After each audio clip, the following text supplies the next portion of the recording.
exactement par rapport ak li nga xam ne que moo di général Moussa Fall nag mu nekk exactement mu nekkoon au commandant de la gendarmerie nationale nag léegi jël na li nga xam ne que moo di retraite am moom ki nga xam ne que moo di général Moussa Fall nekkoon fi si jamono yi ki nga xam ne que moo di Macky Sall daal di fësal lool si li nga xam ne que moo di gendarmerie bi alors ñu daal di ñëwaat un peu si li nga xam ne que moo di cursus am ba si li nga xam ne que moo di jaar-jaaram donc nag né le 20 mars 1963 le général de corps armé a rejoint depuis mardi dernier la deuxième section des cadres de l'état-major général des armées daal di jël li nga xam ne que moo di retraitam donc sous le régime de Macky Sall.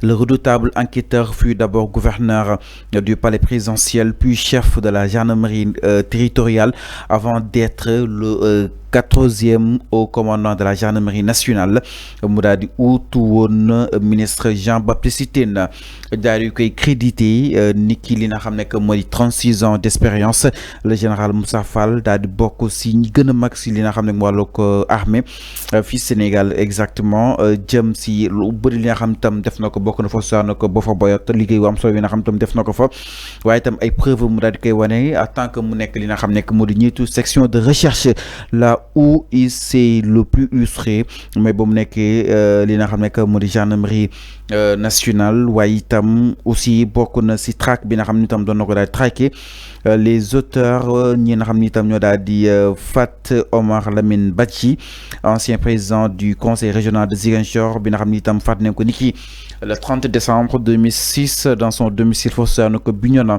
daal di koy réputé très rigoureux moom le gouverneur mi-titulaire du palais d'alors mu daal di empêché woon d'accès au palais plusieurs ministres ainsi que l'équipe de la division communication arrivé avec un retard de 5 minutes donc nag entre autres yi nga xam ni itam def na ko moom ki nga xam ne que moo di général Moussa Fall jël na li nga xam ne que moo di retraite am avec la plus belle justement des manières enfin voilà naka na daal di jàngatee général Moussa Fall bi nga xam ni itam turam boobu ba tey mi ngi fës quoi qu'on puisse sur nag mi ngi def li nga xam ne que moo di peut-être la fierté bu Sénégal concrètement Arfan. Oui, le général Moussa Fall d'abord ñu ngi koy ñaanal ci retraite am boobu. Même si waroon na ko jël bu yàgg.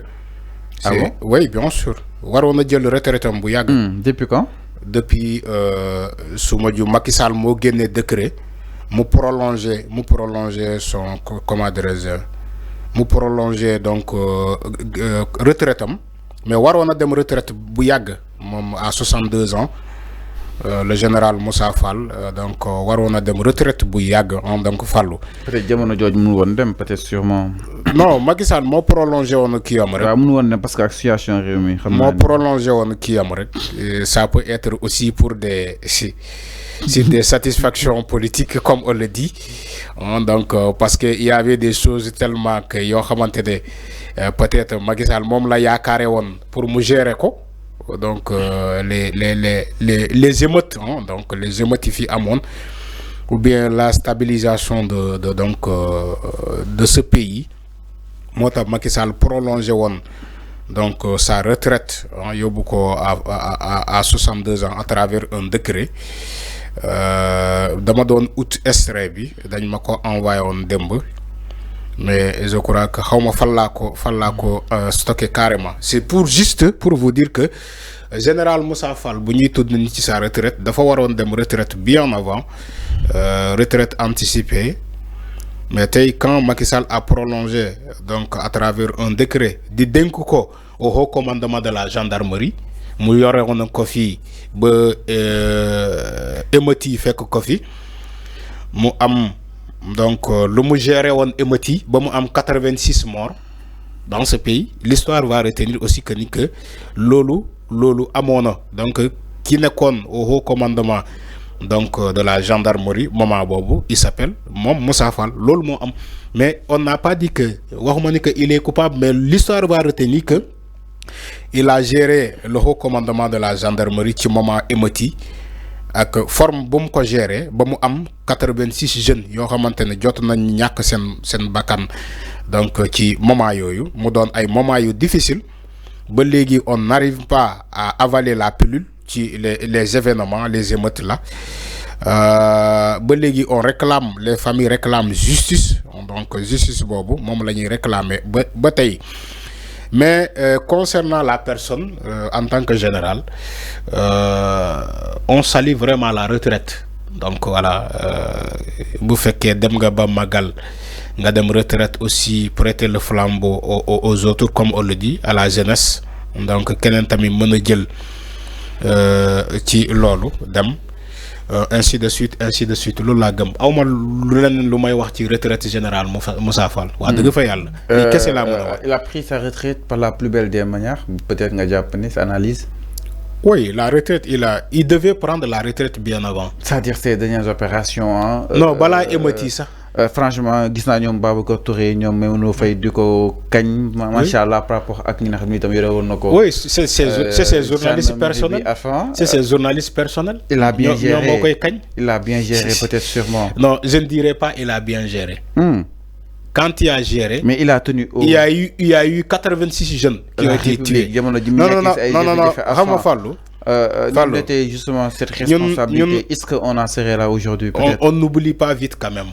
Moi, je ne fais pas partie des gens qui oublient tellement vite. On ne peut pas dire que oui, le général Moussa Fall a bien géré. Je ne peux pas dire aussi qu'il n'a pas bien géré. Tu sais pourquoi?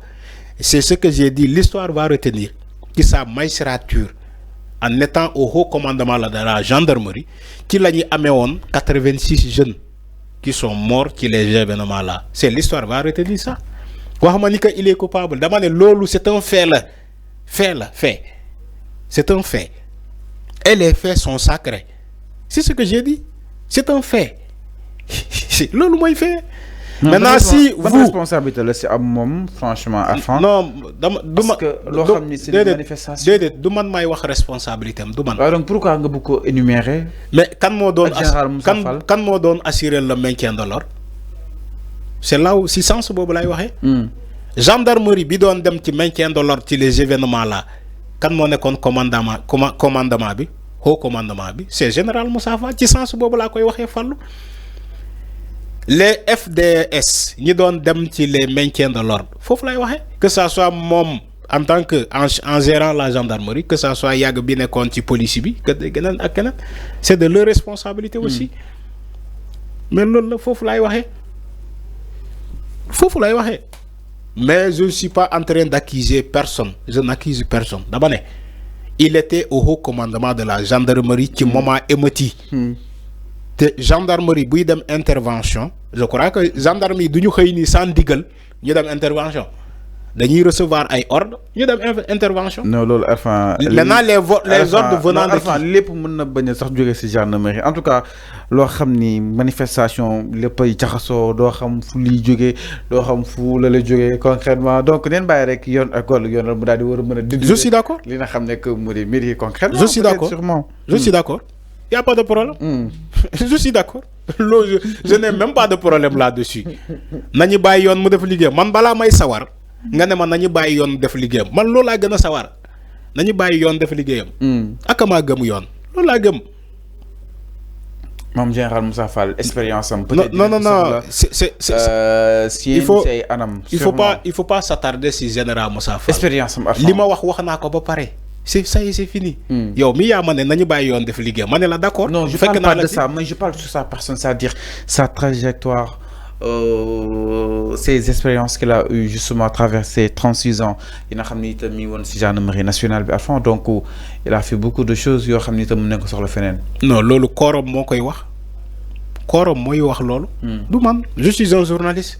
Xamaluma ko lolu, franchement. Dama def ay témoignages. C'est-à-dire que tu veux que man ma tok di xalamal comme les Babacar Touré, comme les Maimouna Ndour Faye Fallou. Je ne ferai pas ça.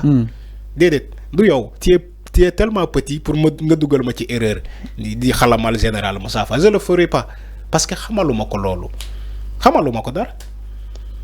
Xamala ko xamal ni que il était au haut commandement de la gendarmerie ci moment yoyu moment émeute lolu kessé la xam tenir fort peut-être xawma loolu yoon moo koy wax du man Fallou arrêtez manipulation man ngay jaakaarloo toi aussi j'ai tellement de l'expérience je n'ai pas commencé ici yow doo ma dugal man je sais ce que je dis toi aussi si tu es dans la manipulation les journalistes qui manipulent man je suis pas dans ça. Non même pas. Voilà, loin donc de cela, non loin des manipulations Arfan quand même.